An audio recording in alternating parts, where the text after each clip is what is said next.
पाकिस्तान में हाल के दिनों में लगातार बढ़ते आतंकी हमलों के बाद देश के रक्षा मंत्री ख्वाजा आसिफ ने एक बेहद कड़ा बयान जारी किया है। उन्होंने पड़ोसी देशों अफगानिस्तान और भारत दोनों को स्पष्ट चेतावनी दी है कि पाकिस्तान पर किसी भी तरह का हमला हुआ तो उसका मुंह तोड़ जवाब दिया जाएगा। आसिफ ने कहा कि पाकिस्तान अब किसी भी देश की दखलंदाजी या हमले को बर्दाश्त नहीं करेगा और जो भी देश पाकिस्तान की सुरक्षा और स्थिरता को चुनौती देगा उसे उसी की भाषा में जवाब भी मिलेगा। अपने बयान में ख्वाजा आसिफ ने अफगान तालिबान पर गंभीर आरोप लगाते हुए कहा कि अफगानिस्तान की जमीन का इस्तेमाल आतंकी संगठनों को पनाह देने के लिए किया जा रहा है। उन्होंने कहा कि अफगानिस्तान की सरकार को ये समझना होगा कि अगर उन्होंने अपने देश से आतंकवाद की गतिविधियों को रोकने में विफलता दिखाई तो पाकिस्तान अपने नागरिकों की रक्षा के लिए आवश्यक कदम उठाने से पीछे नहीं हटेगा। ये बयान ऐसे समय पर आया है जो पाकिस्तान में पिछले कुछ महीनों में आतंकी हमलों की घटनाएं काफी बढ़ गई हैं और देश में कई इलाकों में सुरक्षा एजेंसियां अलर्ट पर हैं। बीते कुछ दिनों में पाकिस्तान में लगातार दो बड़े धमाके हुए, एक दक्षिण वजीरिस्तान में और दूसरा इस्लामाबाद में। मंगलवार को इस्लामाबाद के जुला अदालत परिसर के पास उस वक्त अफरा तफरी मच गई जब एक कार में तेज धमाका हुआ। ये विस्फोट दोपहर करीब 12:30 बजे हुआ जब अदालत में वकीलों और आम लोगों की भारी भीड़ मौजूद थी।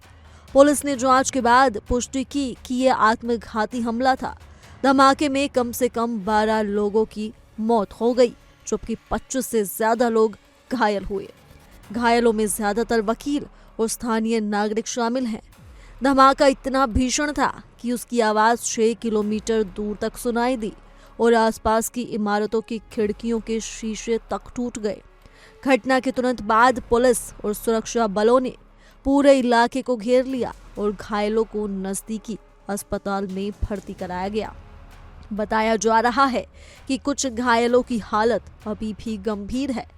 इस हमले की जिम्मेदारी फिलहाल किसी संगठन ने नहीं ली है, लेकिन शुरुआती जांच में सुरक्षा एजेंसियों का शक तहरीक-ए-तालिबान पाकिस्तान यानी कि टीटीपी पर जा रहा है, जो हाल ही में कई हमलों की जिम्मेदारी ले चुका है।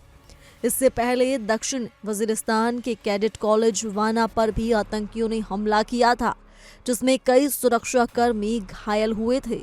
इन लगातार हो रहे हमलों ने पाकिस्तान की सुरक्षा व्यवस्था पर सवाल खड़े कर दिए हैं।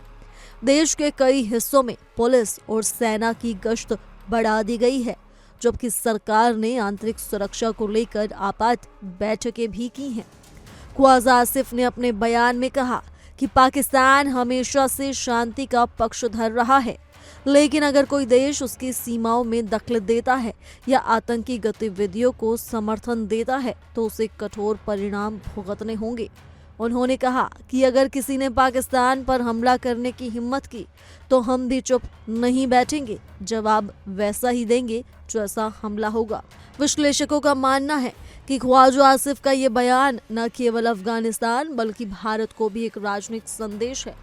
भारत के साथ पहले से तनावपूर्ण संबंधों और अफगानिस्तान से आने वाली आतंकवादी गतिविधियों के बीच पाकिस्तान की सरकार अब एक रक्षात्मक से आक्रामक रुख अपनाती दिख रही है।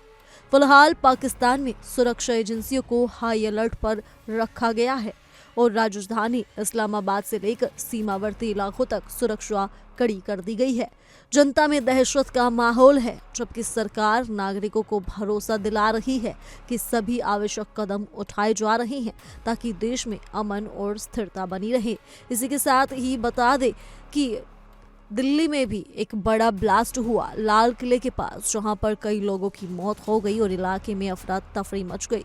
ये भी एक आत्मघाती आतंकी हमला ही था और इस हमले के बाद जो पाकिस्तान के इस्लामाबाद में हमला हुआ तो हर कोई चौंक गया, क्योंकि पहले ये हमला दिल्ली में हुआ और इन सब के लिए आतंकियों को ही जिम्मेदार ठहराया गया। तो वहीं दूसरी तरफ पाकिस्तान में हमले के बाद भी वहां पर अफरा तफरी मच गई।